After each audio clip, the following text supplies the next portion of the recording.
Okay, so today is day 19 of March Madness, and we are talking about the jackknife. Now, little warning, this is an advanced exercise, so if you're not used to doing these kind of exercises, you don't have the abdominal strength, you've had spinal fractures, this exercise, even the modification, I'm going to say it's probably not for you, but I'm going to show you a variation that we can do. First of all, let's have a look at what jackknife actually is. I hope I can still do it. Jackknife is all about being able to extend the hips, and it requires a lot of abdominal strength and control.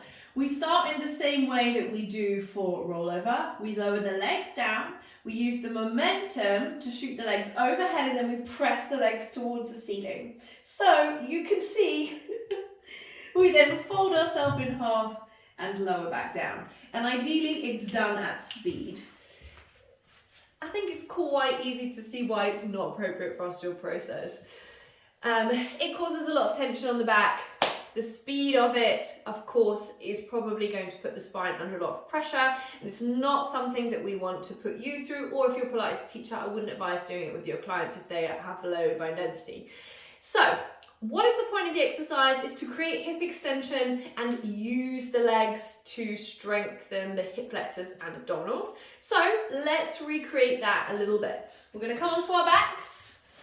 And the first thing that we're going to do is just make a little triangle with our hands, and we're just going to place it underneath our tailbone. And this just helps give us a little bit of support. From there, we're going to take one leg up at a time, and then we're going to stretch them up towards the ceiling. From there, we're going to lower the legs down as far as we can maintain our neutral. We're going to lift. We're then going to place the feet down, snap the hips up, and then we lower. I then bring my hands back together, right? So you'll notice I open my hands as I bridge, and then I bring my hands back together. I stretch my legs up to the ceiling, lower, lift, place your feet down hip width, open the hands as you press the hips to the ceiling, hinge from the hips, stretch the legs up. So we're trying to mimic the same action, boom, right?